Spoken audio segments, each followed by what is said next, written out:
So joining me today on the autoX Bulletin is Mr. Rajeev Chaba, the MD and President of MG India.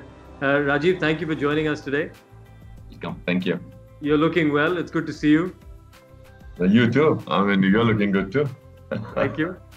So we're almost a month into this lockdown. What's the biggest thing that it's taught you so far? I think you have to be always flexible, right? The situation is so fluid still. Yeah. I think it tells you that you have to remain flexible and be open to anything to try. So this is what is the profound big thing. Obviously, there are many smaller things, but I think it tells you guys, just go day by day, and just keep doing your best. So we were talking that working from home is great as long as the technology works. Has your workload actually gone up in the process of working from home? Actually, the truth is right. It has gone up, and that's what my other colleagues and my other team members are saying. And like jokingly, I say the advantage of working from home is flexibility, and disadvantage of working from home also is flexibility, because it's too much of flexibility, right? And then because of that, if you're not very disciplined, you actually start tending to work more. Your timings probably of meals go haywire, and your other things, like sometimes you take bath in the morning, otherwise you won't take bath. Unless you are very disciplined. So you need to learn that trick of working from home, I think. But do you think that it is sustainable? Do you think the working from home culture will continue even post this? Will it help us to adopt this going forward? 100%, I think. So obviously it's not going to be 100% working from home. So, but I think different variety of this will come out, in my opinion, and it can be, that some part of your workforce works from home, especially in startups and some other cultures where you try to save cost. So that can be one part. Second part can be not from the cost perspective, but flexibility perspective, the work-life balance perspective. You may allow people to work from home. And very important thing from the auto industry perspective, in my opinion, and this is what I'm trying to talk to my guys in the plant. Within the plant also, you have the workforce working actually in the plant, and then you have the admin building. Admin building has your engineers, purchase guys, HR, IT, who are not linked to plant on a continuous basis. So there again, you may have to provide a flexibility that maybe the admin office has more flexibility to operate from home, but the plant guys obviously have to come to plant in a very disciplined army way, and then do it. So a whole lot of different way of things will emerge, I think, as we go forward, and definitely we should take advantage of this learning to be either better people, better employees, better family persons, or to save cost. And speaking of the plant, obviously at the moment production is on hold. There's lockdown here. There was lockdown in China, so you would have had some restriction in terms of parts and kits and stuff coming in. What is the road to start getting production back on track? What does that look like, and what kind of timeline do you expect? So Dhruv, this is interesting. We got hit. Probably we were one of the first ones to get hit in February. And if you recall, I think we met in Auto Expo and we were talking about it, that it's not only China, and that point of time probably sounded strange to maybe you also, that I was saying actually China and Europe, because I was expecting it will be China and Europe, and as the luck would have been, China has come back, but the Europe is Europe was struggling, and probably Europe also would be okay, and now the whole thing has shifted to India. So now actually right now, so if I divide supply chain into three buckets, China, Europe, and India, at this point of time, the biggest concern for us is probably India. Because within India, you have pockets like Pune, where like 30-40% of the supplies come, and the pocket in NCR, where we are right now, and also Ahmedabad, Gujarat area, and then South. So lots of pockets are in red containment area, red zones, and they may not open up. And also in India, now the issue would be whenever we start working back again, it's not going to be switch on, switch off. So what will happen is ramp up at suppliers' end, and that means getting the labor, getting the raw material, getting the cash, and depends from supplier to supplier, situation is going to be difficult. And tier 1 still can manage, but Dhruv, as you know, like in our business, it's tier 2, tier 3, tier 4, and they are typically medium, small scale, entrepreneurs. Yeah. And they would be going through rough battles. So I think, sorry, I've taken some time to explain this, but the issue is going to be how do we ramp up again the Indian supply chain? I do not see problem from China at all now. And I think Europe also, because they have already peaked in the curve, I think they are kind of coming down now. And there are news that in Italy and Germany, they will start opening the factories. So I think that also probably may not be a constraint as we go forward. So I think we need to really look at Indian supply chain now. Yeah, and I mean, in times of crisis, everyone sort of looks at the bigger company and the parent.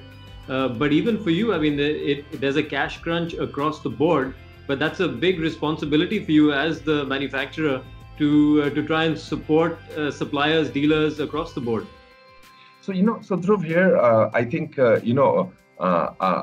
what we are trying to do is, and I'm making it very clear to our company and our people, is that let's focus on April, May, June in this quarter. Okay. Forget about July for the time being, And April, May, June, I think we need to take care of 2-3 things. Number one, our employees' safety and well-being. And we have, by the way, said very clearly that we are not going to have a single job cut in our company, even in the worst case scenario. The worst case for us is the industry is down by 25%, let's say. Even in that scenario, no job cuts. So job security, job safety, I think is the one thing which employees can be relaxed and they can focus on smarter solutions for us, right? So that's one. To the dealers also, we are saying very clearly that how do we enhance the insurance for their employees so that if something happens to them, God forbid, they are taken care of. And also even some of the credit policies towards dealers and things like that, we are very, very open to help them. We have been fortunate that there is no BS4 inventory and BS6 has started ramping up. So we don't have any stock. So the inventory carrying cost for our dealers is very low. But still we have said the smaller dealers, if they get into any problem, we want to be known as friends in your bad days. So we will help you on a case-to-case basis. Coming to suppliers, I am very proud to say that we are making so far, as of date, we have made every and single payment to all suppliers on time. And I think April also, I don't see any reason. But if this lockdown continues beyond May or June, then maybe we have to recalibrate again certain things. But right now, so 3 things we are telling, basically, if I can summarize, take care of employees of yours as well as dealers at this point of time, take care of community. And community means at least we can't take care of everyone, but at least near plant, Halol, Baroda, and Gurgaon, where our head office is. Nearby communities, I think we need to take care. And third is start planning for opening the plant now. The first day when we reopen, and as you know, a lot of revised SOPs getting made and a new way of working, new normal, social distancing, blah, blah, blah. So that's what. So these 3 things we're focusing on right now. After that, Dhruv, I'll be very concerned if suppose post-June also, some sort of peak is there still in the virus, or we are not able to get the solution, or lockdown happens of any chance. I think chances are less than 5%, but still if that happens, then I think we need to recalibrate some of these things. Yeah. And 2020 was going to be a big year for you because there was the Gloucester plant, an MPV, the 6-seat Hector. So what happens to all of those plans going forward? So Dhruv, again, I think the team has done a pretty good job in terms of planning. And as you know, these things, you don't do it just like that tomorrow you decide that you have to plan, launch. These things take time, it is gestation period. So a lot of work has already happened. So we are almost ready to launch Hector 6. Only thing is we need to just match, we have to align the inventory and mismatches we have to see and things like that, and orders and stock and things like that. Those kind of logistic issues, but product is ready. So that's a good news. And I think if everything goes well and we are able to restart the plant in the next few weeks, I think by June end or so, we should start Hector 6. So that's not a problem. Likewise on Gloucester, though our initial production build or alpha build has been delayed because of this, but we feel in the next 2 or 3 weeks we should be up and running and the validation can start on the Indian roads. So around Diwali time, still I will like to stick out my neck and say that around Diwali time we should launch Gloucester. So hopefully still we can make something good out of this. And generally, I mean, you mentioned Diwali. Generally, that's the festive season, and Diwali period is the time when sales are expected to pick up? I mean, dealers, manufacturers on both ends depend on that time of the year. Do you think that by then there will be some sense of normalcy in the market? Can we expect any kind of a sales growth at that time? So I will bet on that. I'm quite hopeful. So let's say April, May, June, we kind of struggle and try to come out of it. July to August, September, there will be a ramp up of supply as well as demand. Demand stimulus will be an issue, and here we expect some help from the government. Sentiments need to improve. Uncertainty has to go. Medicine would have come, hopefully. Vaccine would have been announced to come at some later stage. So hopefully the feel-good factor would come in. And July to August, September, October, I think we will start coming to new normal. First, I will bet on that festival time will be equal to last year, hopefully. And we should be in all good mood by then. And I think that's a good time to launch. And the ZS EV got a great response when you launched the car. Do you think going forward, this pandemic will affect the rate of adoption for electric vehicles? Because obviously there's a cost involved in terms of setting up the infrastructure. People might be more conservative going forward. How do you see that playing out? So I will bet on the contrarian theory. Okay. I'll say it will go up. You know why? Because now if you see outside, and I can see good tree outside your window. I mean, we all are seeing the difference of this 1 month lockdown, right? Clean air, the birds chirping. You can see stars in the night, right? So I would like to believe lots of people will probably there will be an impact on them, and they will say, hey, listen, I want to contribute and I want to continue, and hope of continuation of some part of this good environment. So people will go for it. And in fact, if you see ZS EV response, we got similar response from this kind of change makers, if I can call it, and we got 3,000 bookings approximately without revealing the price, in fact, that point of time. So right now we are full, we have bookings, and I feel this whole momentum of more EVs and new energy vehicles will only increase because of this pandemic. And do you think people's priorities might change a little bit, in addition to also things like HEPA filters, things like that going forward, in terms of what people might demand in cars going forward? 100%. And Dhruv, I'm sure you would have seen our announcement yesterday. Where we have joined hands with a Singaporean company called Medclaim. And so HEPA filter, which is 2.5 filter, and the kind of treatment, the whole sanitization treatment, what we are talking about now in the car in anticipation of this.